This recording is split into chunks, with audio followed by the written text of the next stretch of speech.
John, you're honouring Indigenous War Graves Incorporated. You're the main man, and we just got a load of granite for you that came from some of the big buildings in town. Yep, what we end up doing with it?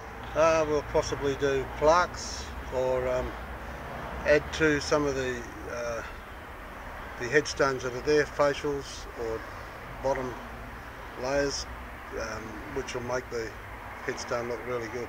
Yep.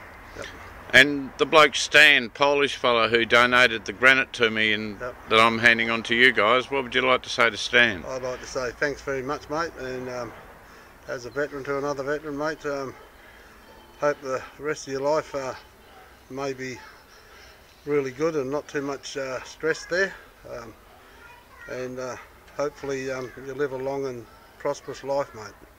And we've talked a little bit about the filming that you guys have already done and the media potential of what you're doing, and you're mainly based in Western Australia, but you've done things in other parts of Australia as well. How important do you think it is for Australian society to learn about these sort of things? It's very important, because I do talks for the Rotary clubs and other veteran organisations, and a lot of these people are getting on in the years, 70s, 80s, some of them, and a lot of them had no idea about the stuff I go and tell them about, and they just thank me afterwards for so much, giving them so much awareness about things they had no idea about. Yep. And of course it was pretty sad stuff for a lot of the veterans. A lot of vets fought prior to the 67 referendum. That's correct. So they weren't even counted as human beings, and they're going off and fighting for the country. They're volunteering to fight for a country which when they came home, many then had to apply for citizenship, and in the country where they were born, where their ancestors were born, where they'd been away fighting, and then also on top of all that, many of them had their families removed. Yep. And a lot of those guys never got to see their families again, which was pretty sad. Yeah. For the children that were left, and also for that veteran who'd fought for a country that treated him that way when he came home.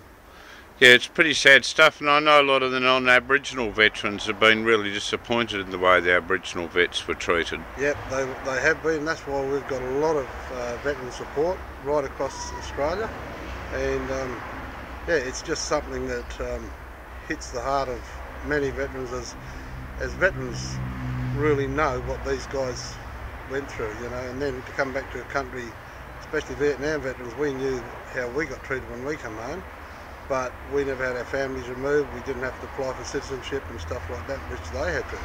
And you were allowed to go in the pub and have a beer. That's right, yeah. Those held to play if we weren't. Those other fellas weren't allowed to, though, were they? That's correct, yeah, that's right.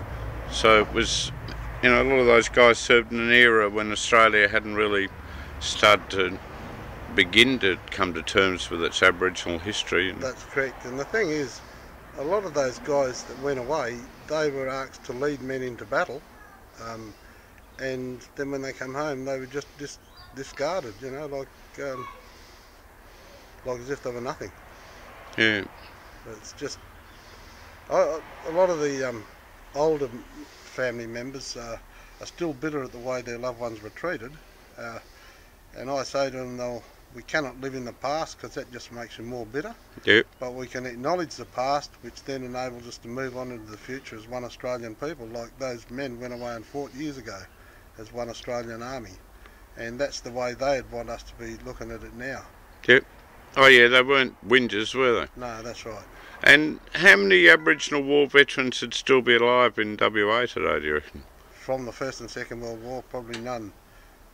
When my dad was still alive, he would have been the last surviving Indigenous veteran, and then when he passed on, then that would have been Mr. Ted Headland up in Mora.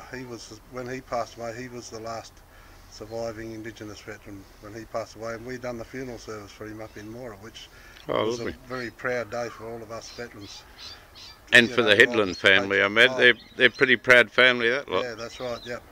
And I was able to get the 10th Light Horse Memorial Troop up there with a couple of their horses in uniform, with their banners and that, to lead the hearse out to the cemetery, which made the family really proud, and Colin Headland still talks about it every time I see him.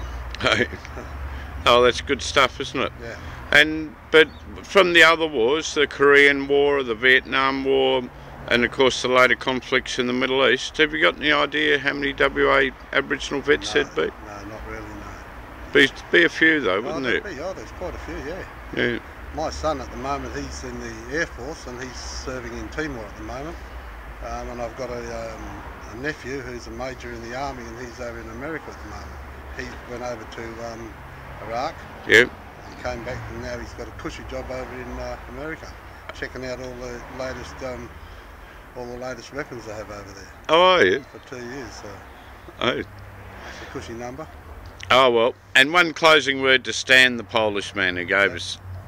Well, can you say something to him in Noongar?